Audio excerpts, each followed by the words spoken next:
Endi yana mavzu hurmatli vatandaşlar. Bugün çoğ devletle tinçli birleştiriş devri ahırlaştı. Mavzulu haber 3. ayının 10. günü Velvitor BT'de ilan kılındı haber. Bundan başlandı.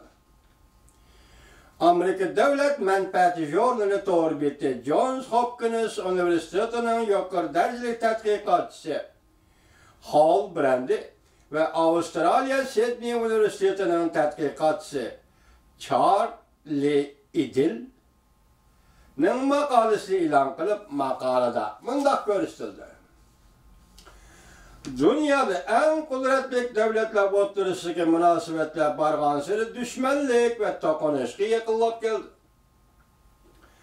Huquq talashish ve yer shari qoidalari prinsiplari to'g'risidagi talash-tortishlar barg'ansari tashkillashdi. Sharqiy Osiyodan o'rta Sharq, Sharqiy Yevropagacha mustabidizmchilar dal hozir Amerika hukukunun aciz noktalarına çekilip sınap görmekte. Şundakla halkılık, coğrafiyilik aldanqı septe, Amerika yetekçiligideki yer şari sistemi sıkı besem işletmekte. Cungo bunun aldığı menhep gelmekte. Gerçi Cungo erken iktisatını nep algan devlet hesaplansın mı liken uzundan beri Cungo'nun mustabid rehberleri, demokratik devlet Amerika'nın baştan ahir devlet işçiliği inavetiga ve geopolitiklik siyaset sahasıda bexatarligida en ağır tashkil tahdid deb qarab keldi. Hem devlet işçi üçünmü, hem devlet sırtı üçünmü Amerika Qo'shma Shtatlari Cungo'ga en zor tahdid deb qarab keldi. Cungo'nun devlet gücünün ösüşüge ergişip, Cungo Asya ve Tinç Okyan rayında üstünlükni tiklemekçi buluvatıldı. Amerika'nın ordunu acizlaştırış için Beijing halkara su yüzüyle hava boş çıkılıp Amerika'nın aeroplanları ve harbiy parxotlarını parakende kılavatıldı. Cungo matbuatları Amerika'nın ittifaqlaşlarını agahlandırıp mundaq dedi. Eğer sizler Amerika bilen arılık saklamaydigan bolsanglar, Cungo bilen Amerika o'rtasida partlaydigan urushqa aralashib qolasizlar. Oho, Cungo matbuatları nim depti? Eğer sizler Amerika Cungo münasebeti, Amerika ile bizden o'rtamizdagi münasebet, Cungo'nun münasebeti, Cungo ile sizlerning o'rtalaringlardagi münasebet ve Amerika ile sizlerning o'rtalaringlardagi münasebeti sizler araliq saqlamaydigan bo'lsanglar deydi, nima deydi? Cungo bilan Amerika o'rtasida partlaydigan urushqa aralashib qolasizlar.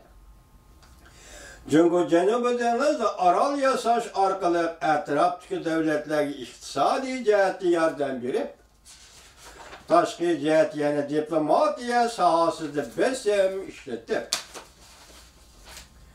Sharqiy Janubiy Osiyo davlatlarini va xalqaro tashkilotlarni parchalab, Amerikani Osiyo Tinch okeani rayonidan chiqib chiqarishga urindi. Cungo shuni qildi.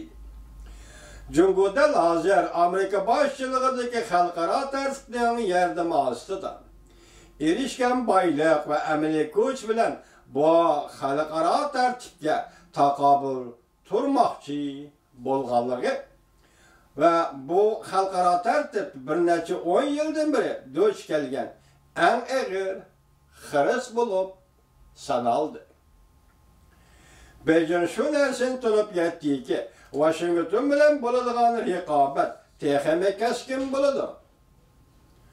Cungo Amerika yetakchiligidagi yer shari sistemasiga yetib kelgan kuchlik va uzun muddatli xirisqa vakillik qiladi. Cungo ve Rossiya dal hozir energiya, harbiy qurol-yarog'lar savdosi, harbiy texnika va taraqqiy qildirish jihatlarda ve Baltık Denizi ve Janubiy dengizi Amerika'nın harbiy manevr o'tkazishiga karşı turishni kuchaytmoqda ve hamkorlikni kuchaytmoqda. Rossiya bilan jang bor. Düşmanlaşgan çoğ devletler rekabeti ve harbiy tayyorliklar musobaqasida qanot yaydirish, bexatarlikda qiyin ahvolga tushib qolish, so'g'oq munosabatlar urushi davridagi eng xatarli vaziyatning qayta paydo bo'lishi qatorliq ahvollar xalqaro vaziyatni avvalgi bir necha 10 yilga qaraganda texmo jiddiylashtirib o'tdi. Düşmanlaşgan çoğ devletler Amerika bir necha 10 yildan beri yetakchilik qilib kelgan xalqaro tartibdan o'zini tavirtib, ular düşmanlaşgan çoğ devletlarning ta'sir ko'rsatish doirasidan ayirib chiqib, Amerika uzundan beri yo'l qo'yib kelayotgan liberalizmlik ideyalarni chetga qoqmoqchi bo'layotdilar. En ahırda şunu itiraf qilishimiz kerakki, çoğ devletler düşmanligi, bir-biriga düşmanligi, çoğ devletler urushga elib keladi. Bunda istiqbol sobiq Sovetlar imperiyasining yemirishiga ergishib, istiftak tarqab g'oyib bo'lgan edi. Beijing bilan Moskva harbiy kuchini a'lolashtırib, Amerika ve Amerikaning ittifoqdoshlari bilan yoshirin to'qnashishga tayyorlik qilyotdi. Ayva qilib harbiy manevr o'tkazyotdi. Davomini anglaysiz, hurmatli vatandosh.